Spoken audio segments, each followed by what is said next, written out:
my name is Lavinia and this is my cat Peter. Welcome to Games Made Easy. Today I'm excited to teach you and give you some tips on how to play Orléans, designed by Rainer Stockhausen and published by DLP Games. Orléans is a beautifully designed game with deep strategic elements. It's a game that really makes you think and plan ahead, and it's immersive and engaging. The bag building mechanic works really well and makes every game a new experience.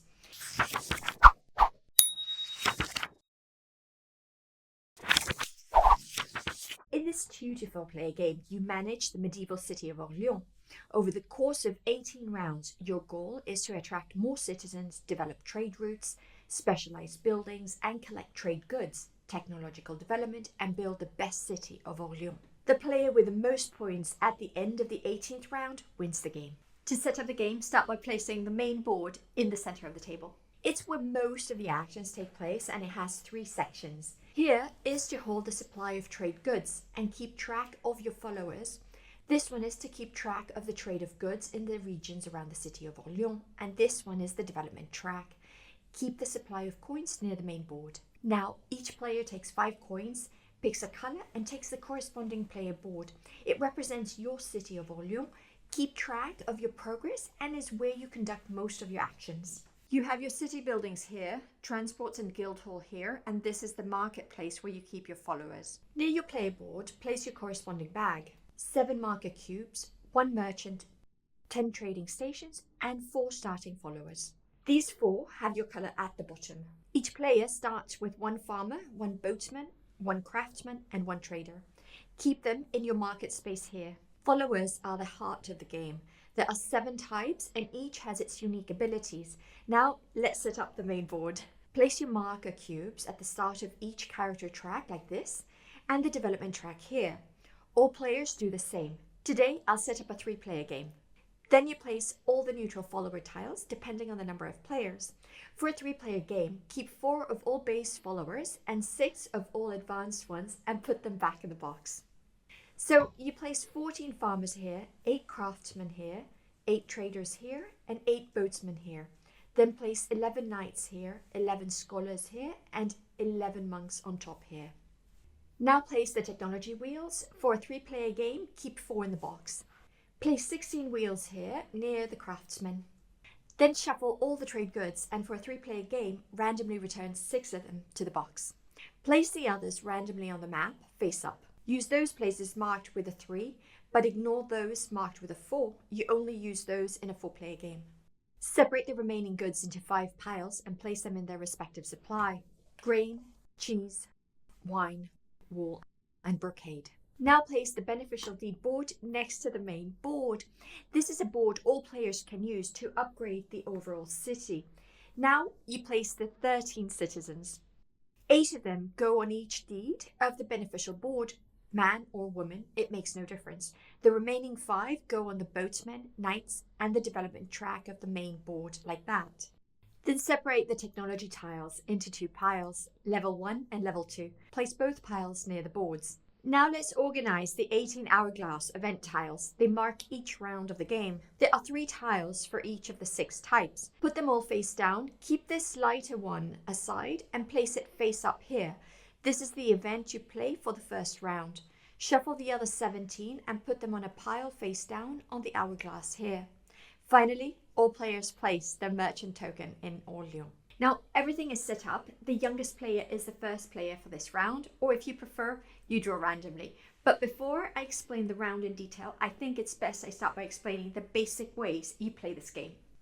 In Orléans, a key action is to use followers to complete actions and attract more followers. You draw your followers from your bag. At the start of the game, you take 4. Then you assign these followers to places on your player board. For instance, you can place these 3 on their respective colors in the castle. Because it's now full, during the action phase, you would attract 1 knight. If you play here, you would attract 1 farmer. For now, I will place them here to collect one of these 3 followers from the supply. This last one here cannot complete any action. You can either leave it here or place it on an action to be used in a future round. For now, let's leave it in the market. Once all players have placed their followers, in turn order starting from the king, each player resolves 1 action. At the start of the game, you only have 1 or 2 actions, but later on, you might have a lot more. In our example, you can collect either 1 craftsman, 1 trader, or 1 boatsman. The benefit for each follower is shown on top of its track here. The craftsman gives you a technology wheel, which you can use to permanently replace a follower in one of your buildings. If instead you collect a trader, you add a building to your city. At first, only a level 1 building, and after that, any level 1 or level 2 building. The boatsman gives you coins. Here 2, then 3, then 4, etc. When you collect it, also take the coins from the supply. In this example, I take the boatsman, I return it with the followers I used to attract it, back in my bag. I also take 2 coins from the supply. Once you've played your action, it's the turn of the player on your left to take 1 action. He decides to take a farmer and also collects a trade good as shown here. First grain, then cheese, wine, and so on. Take the grain from the supply, put the farmer in the bag along with these 2 followers. The third player decides to take a knight. Here, you don't collect anything special, but from now on, you will take 5 followers instead of 4 from your bag. You go on until all players have played all their actions. Now that you understand this, I'll explain how you resolve a full round in detail and show you how you compete to build the best city of Orléans. Pass the start player shield to the player on your left. This player is now king for this round. The round is divided into 7 phases. I'll start by explaining the first phase, the hourglass phase. In the first round, this is already resolved, but in any subsequent rounds, the king or queen reveal the event active this round. Some of these events are good for you, and some have negative effects. All events are resolved at the end of the round, except for pilgrimage, which is active throughout the round. And since we start with it, I'll explain it right now. During a pilgrimage, players cannot collect monks, but in the first round, it doesn't matter as you need scholars to build them. Scholars are used to go up the development track, 2 steps here, 3, and then 4, and so on. And then you can move your marker up the development track. 3 of the hourglass events have negative effects: harvest, taxes, and plague. I'll start by explaining harvest. At the end of a harvest year, you must return to the supply 1 food item, either 1 grain, 1 cheese, or 1 wine. If you don't have any, you pay 5 coins instead. At the end of a year of taxes, you must pay 1 coin for every 3 trading goods you own. Here, I have 4 goods, so I pay 1 coin to the supply. Now let me show you how you deal with plague. As you can imagine, it's not great, especially if it comes at the beginning of the game. At the end of a year of plague, randomly draw 1 of your followers from your bag. If it's 1 of your starter followers, put it back in the bag and nothing happens. If it's 1 of your new followers, you have to return it to the supply, but at least you don't need to move your marker back. Thankfully, the last 2 events, income and trading day, are beneficial. At the end of an income year, you collect coins equal to your development status. So here I collect 3 coins.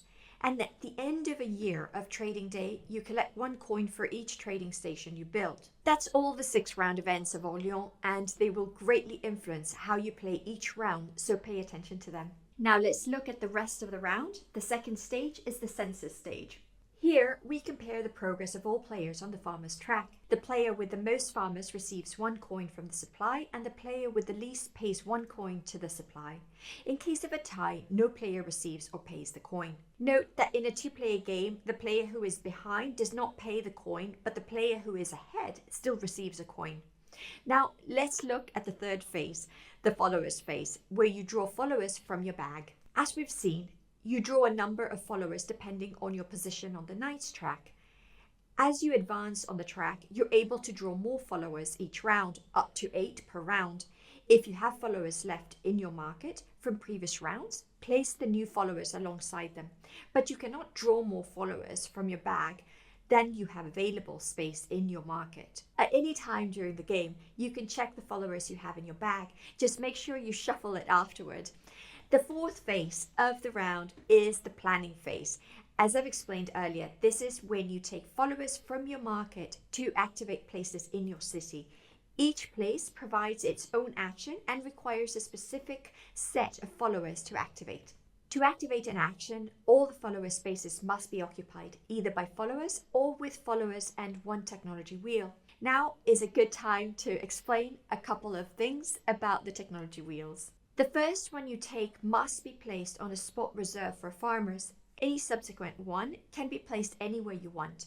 Also, you cannot place two wheels on the same action, nor can you place a wheel on places requiring only one follower. Also, it's important to remember that followers you place on an action you do not complete in this turn will stay there until you later complete that action.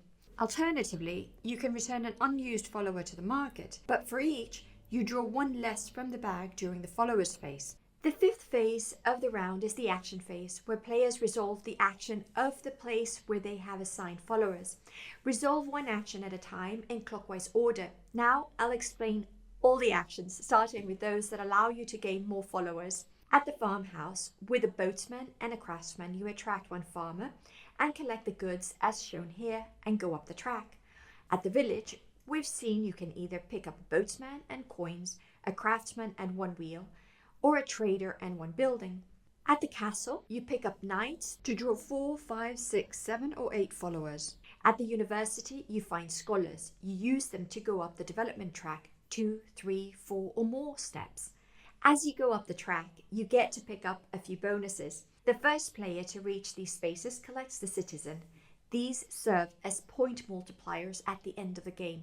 You can also collect one of these citizens on the knight and the boatsman's tracks. These stars mark your development status, which will give you points at the end of the game. Also, every player that crosses these collects 3, 4 and 5 coins. As we have also seen, with scholars you can get monks at the monastery. Monks are cool followers. They are like a wild card, as you can place them in the location of any other follower, even during the pilgrimage year. One thing to keep in mind is that there are not enough followers of each type for all players. If a type runs out, you can no longer take them unless they come back after a plague. Now, the next 3 actions are to send merchants on trade routes and establish trading posts. Here you use a ship to move your merchant token on a waterway, the blue one, to the nearest town. If there's a good in between, take it into your supply. If there are 2 goods, you pick one. If you use a wagon, you can move your merchant token along a road, and just like the ship, you move it to the nearest town and collect one available good. At the Guildhall, you can establish a trading post in the town where your merchant token is located. At Orléans, all players can build 1 trading post. However, in all other towns, you can only build 1 trading post. You can do these actions in any turn, so you could move by ship, build a trading post, and then move again by wagon. Then we have these 2 spaces in the middle of the player board. At the scriptorium, you don't collect a follower. Instead, you go 1 step up the development track. Now I'll explain the town hall. This is how you cull your bag by sending followers to the beneficial deeds board and get benefits from it. You can send up to 2 followers per round in any of these empty slots. When you do, collect the coins mentioned here, or in this track. If you prefer, you can collect development points to go up the development track. Be careful, you can never send one of your 4 starting followers. Also, if you place the last follower that completes a beneficial deed, you also collect its citizen. So let's say you place the last monk here, you collect 3 coins and the citizen. Also note that on the beneficial board, you cannot use monks instead of other followers. They have to match the location. Finally, as we've seen, when you attract a trader, you also acquire more buildings, which let you take more actions. I'm going to show you what these do. With these 5, each turn, you can collect 1 trade good of that type from the supply. With these, you collect coins or development points or both. With the hospital, you collect coins corresponding to your development status. Here, 4 coins. With the bathhouse, you may draw 2 extra followers from the bag and return 1 follower you've drawn this turn to your bag. The school allows your scholars to take the place of any follower except a monk. And the herb garden lets your boatman take the place of any trader, craftsman or farmer. The sacristy cancels the negative effects of harvest, taxes and plague in the rounds when it's activated. The horse wagon is like the wagon, only faster, as it only requires 2 followers to activate. The laboratory produces 1 wheel per round. You can use the wheel as usual, and you can also place it on the laboratory. Finally, the gunpowder tower acts as an additional 2 spaces for the market, where you can store followers and assign them later to actions, or also send them to the beneficial deeds. Towards the end of the game, it might become important to plan your actions in turn order. In this case, ask the king to complete the planning phase and then go clockwise until it's your turn. Regardless, when all players have completed all their actions, it's time to complete the 6th phase, and that's to resolve the turn event phase, as I explained earlier.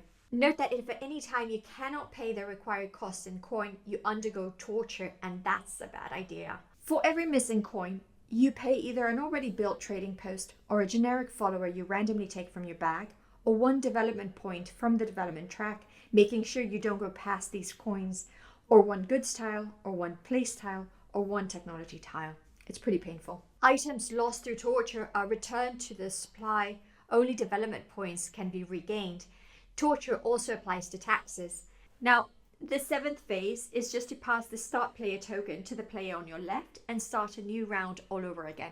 Finally, advanced players during setup can take 1 building each out of the game, and in a 2-player game, 2 buildings each. Once you resolve the last event of the last round, it's the end of the game. First, the player who has constructed the most trading posts collects 1 free citizen from the supply. In case of a tie, nobody collects the extra citizen. Then all players add up the citizens they have collected to the trading posts they have built and multiply this by their development status. Here, that's 35 points. Then add points for coins and resources also shown on the player aid. The resources are worth 5 points for brocade, 4 points for wool, 3 points for wine, 2 points for cheese, and 1 for grain. Each coin is worth 1 point. The player with the most points wins the game. In case of a tie, the player further ahead on the development track wins the game. If there's still a tie, well, they can share the victory or play again. Now, my tips to win at Orléans are: it's important to acquire more knights early on in the game. Try to be first on the farmer's track. It can make you a lot of points. In any case, you don't want to be caught last on that track. It's very costly. Whatever strategy you follow, make sure to maximize your combos with special buildings and the right followers. Make sure you get all the scholars you need. Running short of them can be very costly if you're playing a development strategy. Check the main board at the start of the game and go after expensive goods like wool and brocade if there's a lot of them available. Always keep an eye on what other players are doing and adjust your strategy accordingly.